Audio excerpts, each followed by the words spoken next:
Hippo Balls, week 12, coming to you live from the Hippo Den. It is Hippo himself, and I gotta tell you, not really feeling it today. Gonna be an okay at best episode of Hippo Balls. It's rainy in Tallahassee. It's dark. I'm a little hungover. I've been drinking and eating for like 5 days. My camera looks bad. I've got lighting's off. But I'm gonna give you an episode. I did Pig Nuts on Thursday. This is the same script. It's stale. It wasn't good on Thursday. It's not gonna be good now. But you get what you get. Who's back? Who's dead? Who's not back but not dead? We also got. There's no matchups this week. It's the top six in scoring. Gabe made that years ago because he didn't like his matchups. We got that. We'll go over who's going to be top six. Anyway, let's start with who's back. Oh, college football roundup. How about them Knowles? Great game yesterday against the Gators. They started off slow like they always do. Of course, Jordan Travis out for the season. Horrible break was with Nima on that. Was at Nima's house. That was sad. But Tate Rodemaker came out at half and looked a lot better. A good game. They covered the spread, so everyone's happy there. Undefeated, 12-0, first time since 2013, I believe, when Jameis was around. Great game, go Knowles there. Auburn, Alabama, ridiculous ending to the Auburn Alabama game. Auburn, what are you doing? I don't understand. You know it's going to be a Hail Mary. You give him a half an hour to throw a pass into the end zone, and the Alabama wins. Hate to see that. Hated to see Washington win too. Washington State was playing them very good. Washington wins with a field goal there. FSU still in the playoff mix though, like that. All right, we're pushing through. Who's back? Who's back? Giving thanks. Giving thanks is back. I know Thanksgiving was now a few days ago, but on Thursday, giving thanks was. We're still going to keep it on. Happy to be in this league. I'm thankful to be here. Thankful to be your hippo. Thankful for all of you, I guess. And hopefully, you guys are thankful for footballs. That's all I got on giving thanks. Next up, we got Chris Paul Scott Foster beef. He was ejected a few days ago. I think it was Wednesday. And he got really heated and started calling Scott Foster a bitch. And everyone's like, well, relax. Like, I get it. He called a foul on you, but calling him a bitch over and over again is a lot.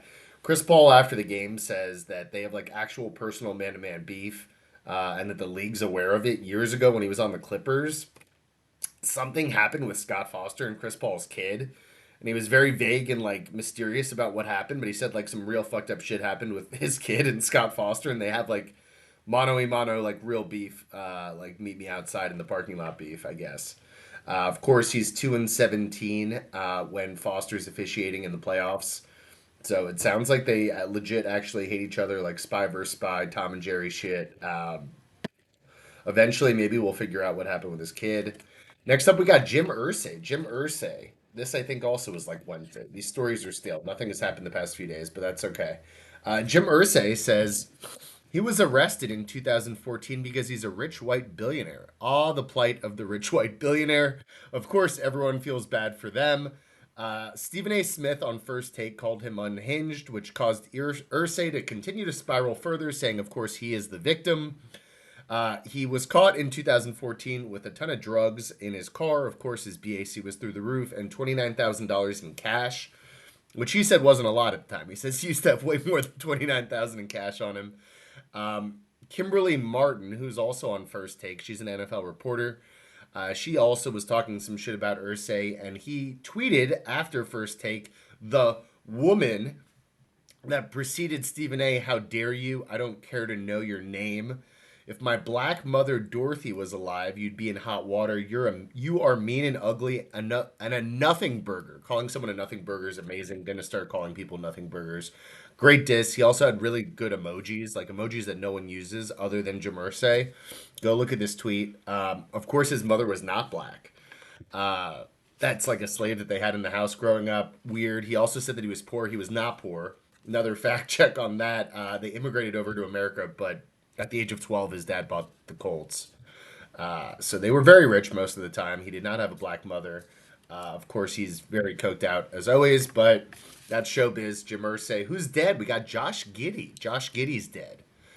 This was also a few days ago. Came out Thanksgiving morning, so it was a happy Thanksgiving for everyone except for Josh Giddey, the Australian basketball player of the Oklahoma City Thunder. And I'm not a huge NBA guy at the moment, but I do know that Josh Giddey's pretty good from what I've heard. After the All Star break, I may watch a few minutes of him, which he probably won't be playing because Twitter was ablaze with Josh Giddey Carl Malone memes after a story came out that Giddey is banging a girl named Liv Cook. who seemed cute. Unfortunately for him, she's 15 and a junior in high school. Pics and video follow, including a selfie of hers saying, "I just banged Josh Giddey," with Josh Giddey in the background, like thumbs up, like I had sex with this girl who's 15. Not a great look for him. It does look like she looks older than 15, but still, Josh Giddey, you got to do more research on that. Very bad look for Josh Giddey. Josh Giddey has now come out in interviews and basically said he has no comment. He's not denying. Not great. I don't know the laws in Oklahoma, but I assume you can't be banging 15-year-olds. Not great for Josh Giddey. Next up on Who's Dead, we got hangovers. Hangovers are dead. That's great. Maybe. Scientists have created a wonder drink called Safety Shots that allegedly cuts your BAC by 50% in 1 hour. It's in its own product category.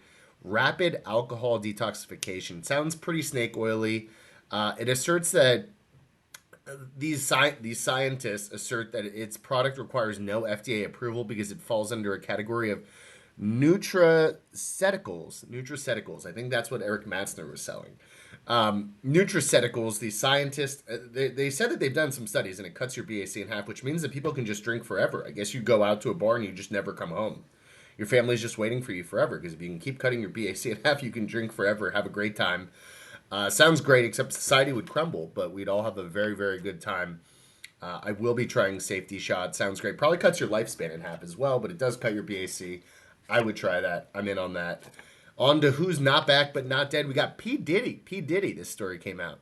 Last week, he was sued by his former girlfriend, Cassie, of Me and You fame. I don't know if you remember this banger.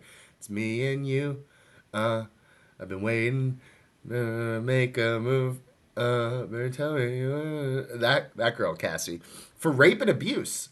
Allegedly, Puffy began dating her at 19 in 2005, and he's accused of drugging her consistently, beating her, and forcing her to have sex with male escorts while he filmed. Weird, kinky, uncomfortable Diddy shit. 50 Cent's been saying that Diddy's a weird guy forever, but buying male escorts to film weird stuff. Of course, the raping and the beating also not cool.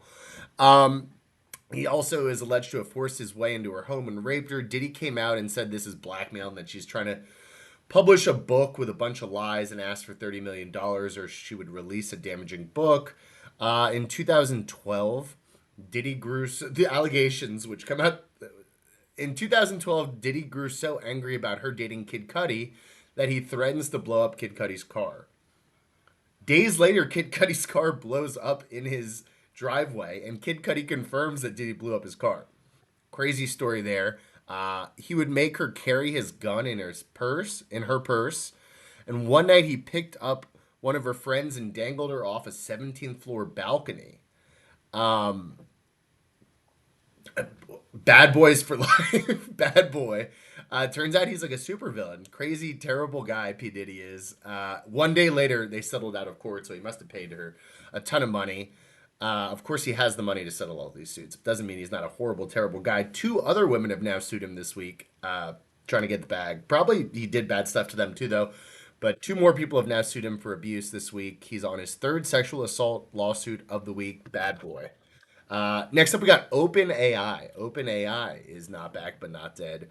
I had to go to my tech expert Vivek for this story, who explained it a little bit to me. There's this guy, Sam Altman. Sam Altman is the founder and CEO of OpenAI, the biggest AI company in existence. We all know and love them because they created ChatGPT. Pretty much the most powerful, scary company in the world. They're like Terminator, you know, they're going to take over and all the humans are going to be slaves to the robots. They're the company that's going to do that. On last Friday, this guy, Sam Altman's like the king of the tech world. And last Friday, somehow, like in a secret board meeting, OpenAI's board votes him out of nowhere, saying that he wasn't openly candid with their communications. Very vague, no proof of anything, just exiled. Out. You're voted out. Tech world and Twitter goes crazy. Vivek and all his friends can't believe it. And Microsoft has donated $14 billion into OpenAI already. I think they're a nonprofit. Elon Musk donated a bunch of money. I didn't do too much research. But Microsoft is already, they're the top donor into this company and they've already given $14 billion. So Microsoft finds out right before he's about to get voted out that he's going to get voted out. They scoop Sam Altman and say, you can just come work for us in our AI division because we're already donating a bunch of, we basically already own OpenAI. So Microsoft comes from the clouds, biggest investor in OpenAI, and they scoop Sam. So Sam says, I'm just going to go work for Microsoft directly. Now OpenAI is like, whoa, what just happened? Wait a minute. A bunch of OpenAI engineers are pissed off because everyone loves Sam Altman. Rumors of them trying to bring him back. So they try to bring Sam back, and then eventually it doesn't work, and they don't bring Sam back. And they end up hiring the old CEO of Twitch. Way less cool. Twitch, of course, not great. It's like a gaming platform. I don't know too much about Twitch, but not as good as Sam Altman. This guy's a loser. Ila Sutkasur is the I'm sure I botched that name, but he's the number two guy at OpenAI. Comes out and says, if Sam's gone, I'm gone. Fuck this. Goes, I'm also gonna go work for Microsoft. Petition goes around. Out of the 770 total OpenAI employees, 700 of them are gonna leave unless Sam comes back as CEO.